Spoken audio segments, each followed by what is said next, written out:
Hazrat Mirza Masroor Ahmad, Khalifatul Masih V, may Allah strengthen his hands, takes his noble mission of propagating the true, peaceful message of the one God to the corners of the earth. In October 2015, His Holiness blessed the Netherlands, where he was invited by the Parliament to address them. His Holiness also laid the foundation of a mosque in Holland during this visit. His stay in Holland attracted a great deal of press and media attention. Representatives of various media got the opportunity to talk directly to His Holiness and ask questions on a variety of contemporary issues. Your visit to the Netherlands is for a main reason. Would you mind telling us what had your invitation? Yeah, I had an invitation from the Foreign Affairs Committee of Netherlands Parliament that I should come there and say a few words to them, a sort of discussion and reception. So one of the main reasons was this. Apart from that, we have to lay the foundation stone of our mosque in Elmere. So this is the second program which is going to be held next day. So apart from that, I do visit my community members to see them, to meet them, to see their problems. So I will have a busy schedule here. Yes, you have a very busy week. You're staying in Nunspeet the entire week? Hopefully, yes. Okay, you like it here? Yeah, it's a very good place, very pleasant and scenic. You enjoy here. Whenever I come here, I enjoy the life here in Nunspeet. I found out that the Ahmadiyya community is the first community who has ever built a mosque in the Netherlands. We were the first community. In that time, since now, a lot have changed. Also in the views about Islam. How do you reflect on that? The change is not only here in this country, everywhere in the world.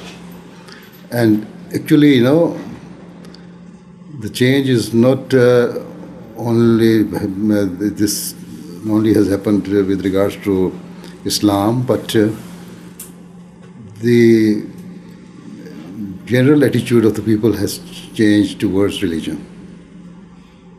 You could see when we built our first mosque there in the Netherlands, even, I don't know, before your birth or after, but at that time, people were very much inclined towards religion. They liked religion. But now, majority of the people in the world have, deviated from the teachings of the religion, or they don't like religion, or even is a big number of atheists has now emerged in the world. So this is the change in the attitudes. And because of this, the attitude towards Islam has also been changed. If Islam does not promote violence, then what actually is the teaching of Islam? This was a common question asked by almost all journalists that got the chance to speak to His Holiness. Yeah. A lot of people in Holland, they are really anxious about the growing number of Muslims in their country, not especially Ahmadiyya Muslims, but more in general. And especially among the refugees who are coming in huge numbers now to Europe. Can you imagine their fear for Islam?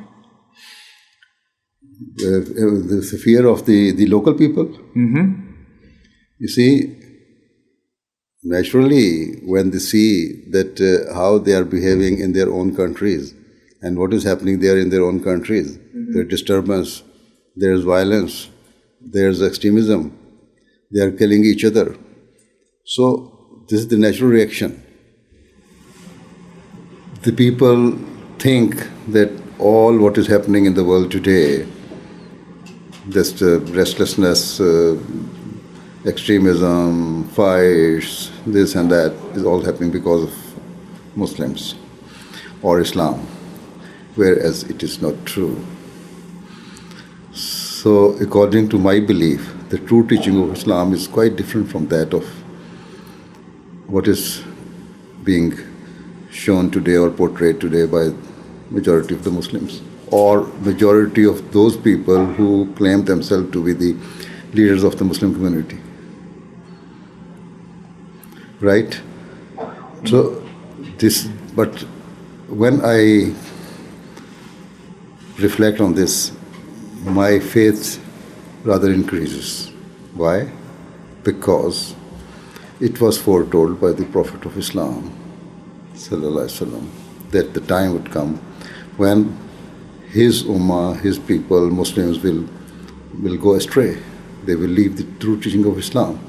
And at that time, the reformer of the age will come, and whom he entitled Mahdi, the guided one, and the Messiah, as the Messiah came 1400 years after Moses.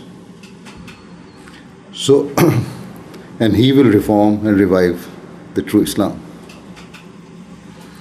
So we believe that that person has come and that prophecy has been fulfilled, even without even having seen other signs. This is the big sign you are seeing today, that how the Muslim community is behaving. And when we read the Quran, we see the different thing. When we ponder over the true teaching of Islam and Quran, we see the different thing. So this is why I say it makes me feel comfortable and strengthen my faith. So we are here now to give the true picture of Islam to the people of the world. And we have been doing this job for the last 125 years. But how do you explain that young Muslims, like in the Netherlands, radicalize? They are well educated, they are well integrated in that society, and still they pick up weapons, they go to Syria, fight for IS. Why is this? You see, when you continuously give your message, same message, and try to brainwash them, you see, the main role is being played through internet. Mm-hmm. So when they are sitting there, continuously reading there, they are being asked that your rights are being not given to you in a proper way. You are being deprived of so many things, especially those who are Muslims. See, you are living here in Europe, enjoying the life, whereas your fellow brothers are suffering in their respective countries. And why don't you come out and help them? And even not only that you are enjoying here after 2008 crisis, you see there's huge unemployment here in the Europe as well, right? And not only unemployment, but also the prices have gone up very high. There's, recession, and the markets are not, stable, and purchasing power has reduced. Before that, you used to have enough money and enough chance. Even banks have stopped granting loan for different purposes. Even if they grant loan, they will ask you to satisfy them, to justify their plan and program. Even to purchase a house, before that, even if you have 5% of down payment, they will grant you loan. Now, even more than 20% is asked by the banks before they grant you loan, and even then, there are so many other security measures taken before you are granted loan. So these also type of things are frustrating them. In UK, for instance, 1.8 million people are still unemployed. The youth is unemployed, and whenever there is any measure taken to reduce unemployment, the experienced people get better jobs and the youth still is being deprived of their whatever they think from their rights. So there are so many causes of it. Many wanted to know that if the teachings of the Holy Quran are so peace-loving, where do extremist Muslims derive their idea of jihad from? So are they reading the Quran and other holy scriptures the wrong way? They read, but they understand it, interpret it in the wrong way. What do they understand wrong? There's a difference between jihad. Jihad means to struggle for something good. And there's the qital, another word used, that is war with sword. And that is in very few verses of the Quran when it is permitted that when the war is imposed on you and you have to react in the same manner, then there should be some ethics. Quran says that if the prisoners of wars are captured, then you try to release them as soon as possible. Now, what do you think the climate is that causes these wrong interpretations? You see, this is why this was prophesied by the Prophet of Islam, that in the latter days, I have said earlier, in the latter days when the real teaching of Islam will be forgotten. And at that time, the reformer will come, who will be titled as Mahdi and Messiah. And he will revive Islam and bring Islam into its true shape. So, on the very beginning, the interpretation of the Holy Quran by the founder of the community is quite different. Even not that he has interpreted in this way. There were some other scholars as well in the olden days who interpreted the Quran in the same way. But these people are actually interpreting this just to gain their own interest. For 10 good years, the Holy Prophet of Islam was persecuted in Mecca. He never reacted, never retaliated. Then, because of the conditions there, he migrated to Medina. And there, after almost 1 or 1.5 years, the infidels of Mecca attacked him. Then there's a verse in the Holy Quran that now you are given permission to fight back. And why? The next verse says, because if you did not stop them from fighting or killing you now, they will try to finish the religions of the world. And it says, it is mentioned in the Quran, that if you did not stop them now, they will not only demolish or destroy your mosque, they will not leave any church, any synagogue, any temple, or any place of worship intact.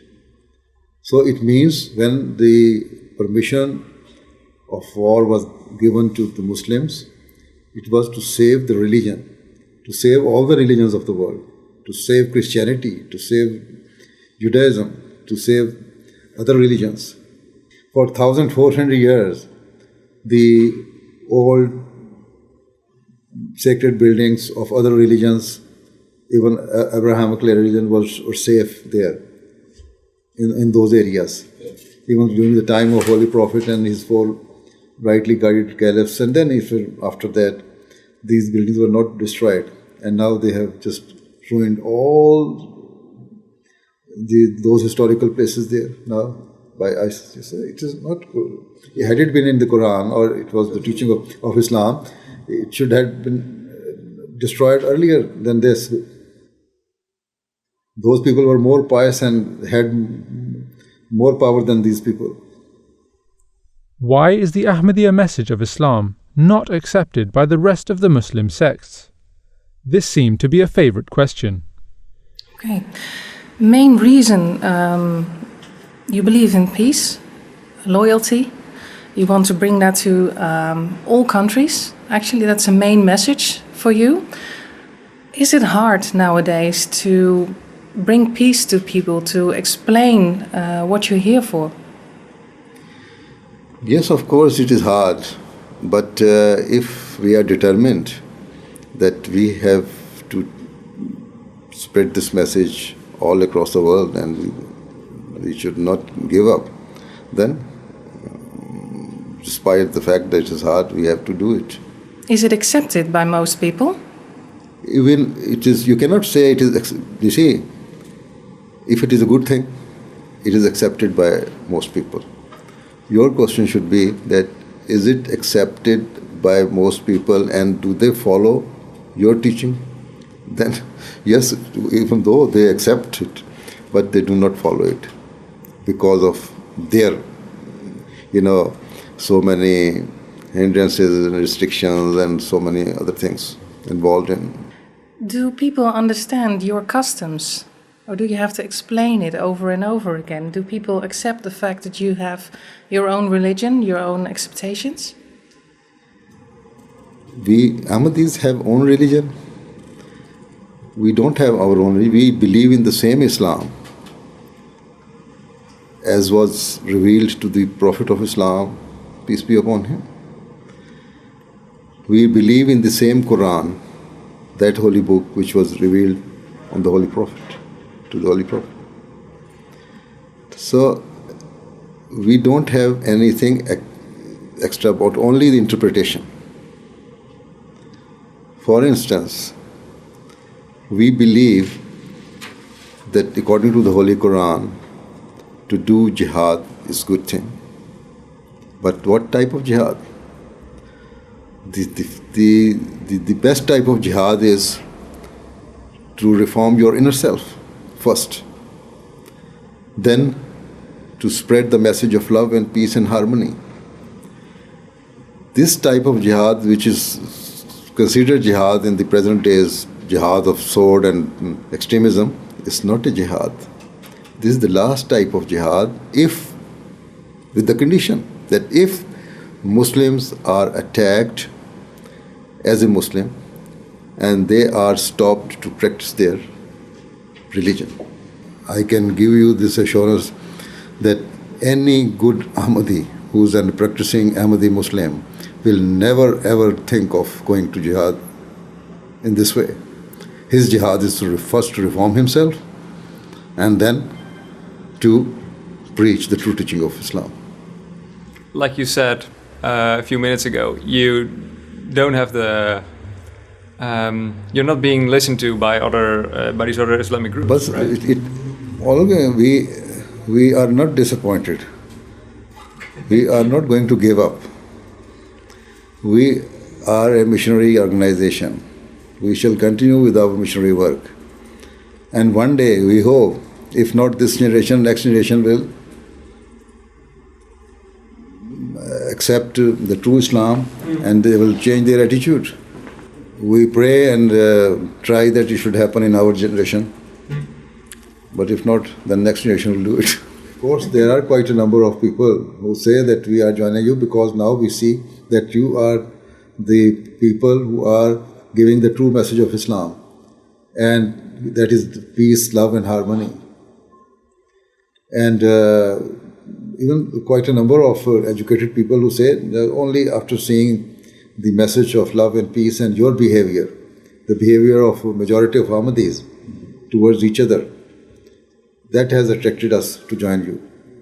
No matter what their religious affiliation is, or whether they understood the religion, the depth of the religion or not. But from surface, whenever they see the behavior of Ahmadis, they join us. You're the fast growing Muslim organization in the world? Yes, as an organization, as a community, yes, we are. And if you see, other people may claim that they are fast growing, but they are just confined in their local areas. But our community is an international community. And under one leadership, under one banner, and under one slogan. When we say, we read the kalma, that is to give testimony that God is one and omnipotent and the Muhammad is his servant and messenger, then we also say that the message is love for all and hatred for none. The influx of Muslim refugees is a challenge faced by the European nations. Hazrat Khalifatul Masih had thorough guidance to offer when questioned about the issue of unrest in the Muslim world and the mass migration to Europe. You probably heard of the refugees who are in Nunspeet as well. Are you planning on visiting them as well? Refugees from where? From Syria? Anyway, I didn't know that there are some refugees here in Nunspeet. But you say, I know that influx of refugees here in Europe, and they are trying to go to the UK as well. And we only say that whoever is deprived and being denied of his right should be given opportunity to live a free life. Either it's European government who are ready to help them, or any other government, at least they should be helped. In what way can you help them? You see, the best way is to stop brutalities happening there in their own countries. You see, by extremists or by the governments even. And secondly, if they have migrated and they are true immigrants, refugees, then they should be given some opportunity to settle down for the time being, and after that, when the conditions come to normal there in their own country, then they should be sent back and be helped there to establish themselves again. And the first, the duty and the foremost duty is of the neighboring countries, the Muslim world. Saudi Arab is a very rich country, Kuwait, rich country, Middle Eastern countries, Gulf countries. They should try to help settle those people. If they are real refugees, just we should help them. But it was also said, it was on the news, that the ISIS representative said that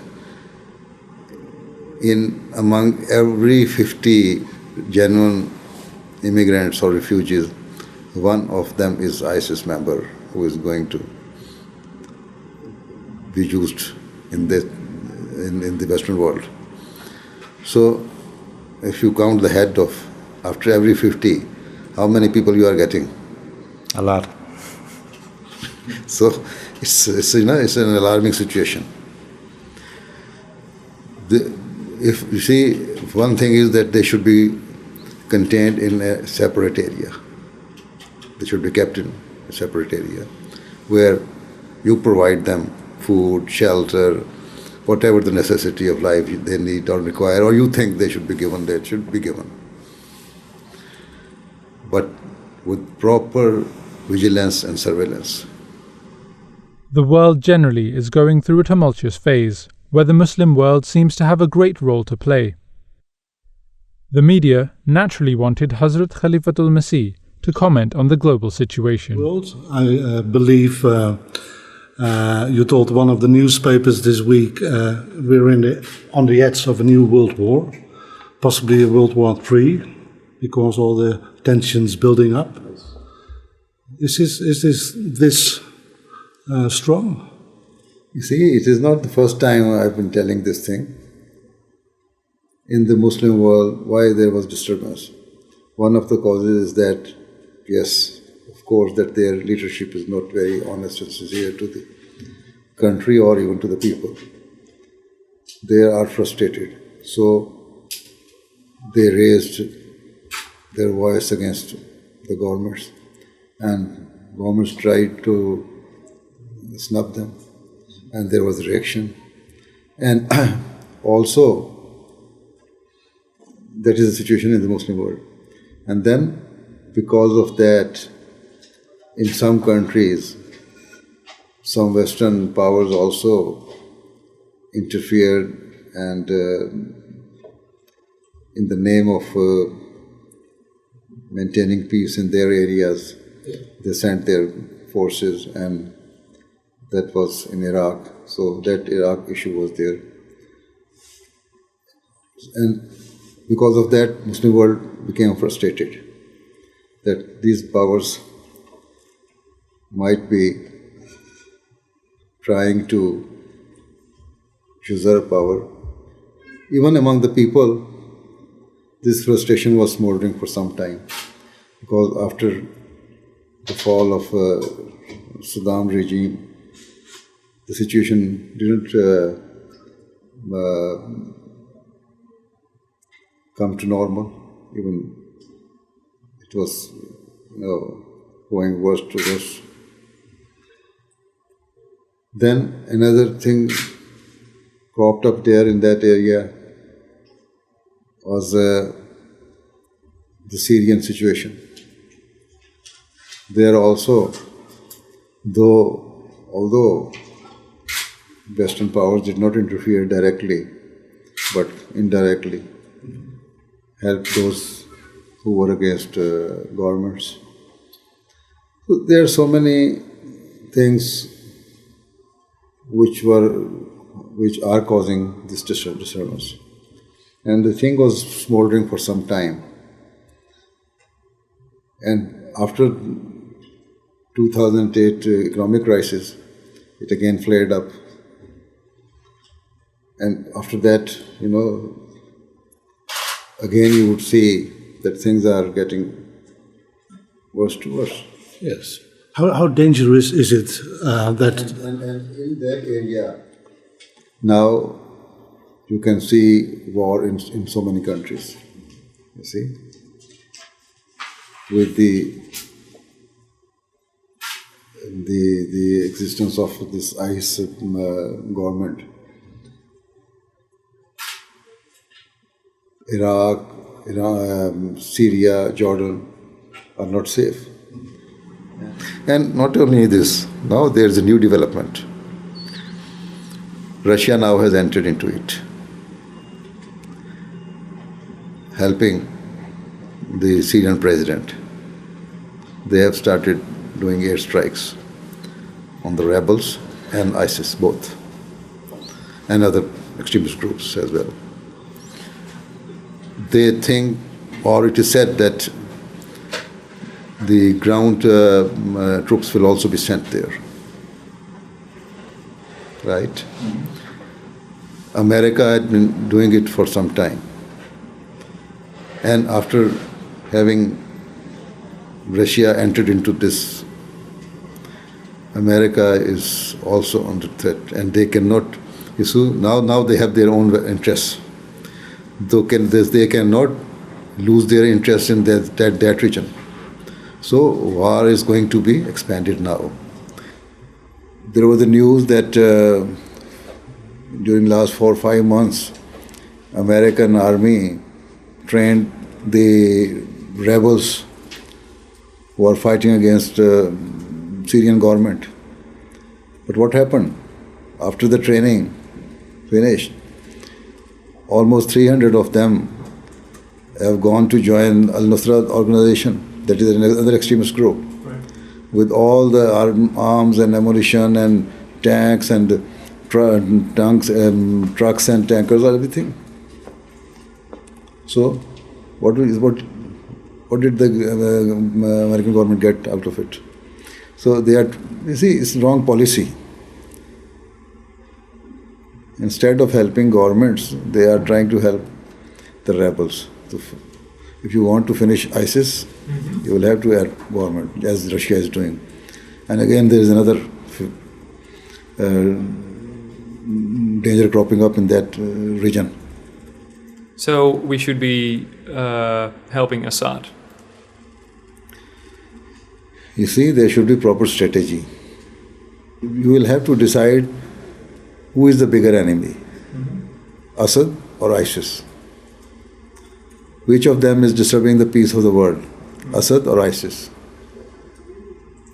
That's a rhetorical question. You mean ISIS is the bigger one, so we should support Assad?